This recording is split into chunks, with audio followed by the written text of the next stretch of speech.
Hi friends, நாம் இவங்கள மாதிரி ஆகிறது கூட சான்சஸ் இருக்குது. நம்ம டே டு டே லைஃப்பில் இன்ஸ்டாவில் ரீல்ஸை ஸ்க்ரால் பண்ணுறதுக்கும் யூடியூப்பில் வீடியோ பார்க்குறதுக்கு மட்டுமே டைம் ஸ்பெண்ட் பண்ணிக்கிட்டு இருக்கோம். எவ்வளோ நேரம் நம்ம நிம்மதியாக தூங்கியிருப்போம் அப்படிங்கிறத கொஞ்சம் யோசிச்சு பாருங்கள். நமக்கு தூக்கம் எவ்வளோ முக்கியம் அப்படிங்கிறத காட்டுறதுக்காக தான் 90s 40s ரஷ்யா ஒரு ரிசர்ச் பண்ணியிருக்கு.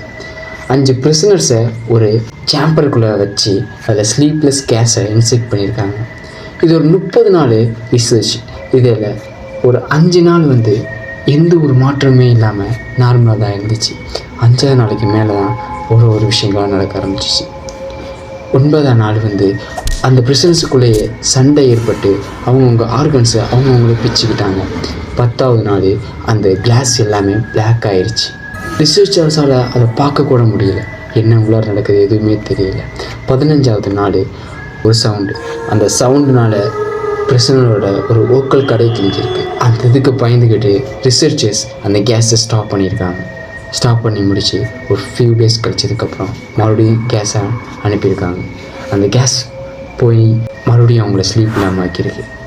இப்படியே 30 நாள் ரிசர்ச் முடிஞ்சதுக்கப்புறம் உள்ளார போய் பார்த்துருக்காங்க. ஒரே ஒரு பர்சன் மட்டும்தான் உயிரோடு இருந்தது. அந்த பர்சனை பார்த்து ஹூ ஆர் யூ அப்படின்னு கேட்டிருக்காங்க. அதுக்கு அவர் சொன்ன பதில், ஐ ஆம் எ ஈவில் ஆஃப் அவர் மைண்ட்.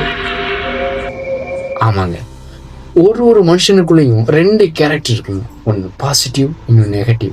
அதுதாங்க குட் அண்ட் ஈவில் அப்படின்னு சொல்லுவாங்க. நம்ம ஹெல்த்தான ஃபுட்டு எடுக்கிறதுனாலையும் ப்ராப்பரான தூக்கம் எடுக்கிறதுனாலையும் நமக்கு அந்த 2 கேரக்டரையுமே பேலன்ஸ்டாக வச்சுக்கிறோம். இதில் ஏதாச்சும் ஒன்று குறைஞ்சின்னா கூட நம்மளோட ஈவில் கேரக்டர் வளர ஆரம்பிச்சிருங்க. நம்மளோட ஈவில் கேரக்டர் வளரக்கூடாது அப்படின்னா ப்ராப்பரான இந்த ஒரு தூக்கத்தை, ஒரு நாளைக்கு ஒரு மனுஷன் 9 மணி நேரமாச்சு கண்டிப்பாக தூங்கியிருக்கானுங்க. ஒரு மனுஷனோட குரோத்துக்கும் அவனுடைய மெமரி பவருக்கும் தூங்குறதுக்கு ஒரு மணி நேரத்துக்கு முன்னாடியே பெட்டில் படுத்துட்டு அன்றைக்கி டே டு டே லைஃப்பில் என்னெல்லாம் பாசிட்டிவ் நடந்துச்சு அப்படிங்கிறத ரிவைண்ட் பண்ணி பார்க்கணும். நமக்கு ஏதாச்சும் ஒரு நெகட்டிவ் நடந்திருந்தால் அதை நம்ம க்ளோஸாக இருக்கவங்கள்ட்ட ஷேர் பண்ணியிருக்கணும். ஃபோனு, லேப்டாப் எல்லாத்தையும் தள்ளி வச்சிடணும். அதுக்கடுத்து நெக்ஸ்ட் டேக்குள்ள ஷெட்யூலில் நம்ம மைண்டில் ரிவைண்ட் பண்ணி பார்க்கணும். அப்புறம் நீங்கள் ஃபாலோ பண்ணிக்கிறதுக்கே அப்படின்னா கமெண்ட் பண்ணுங்கள்.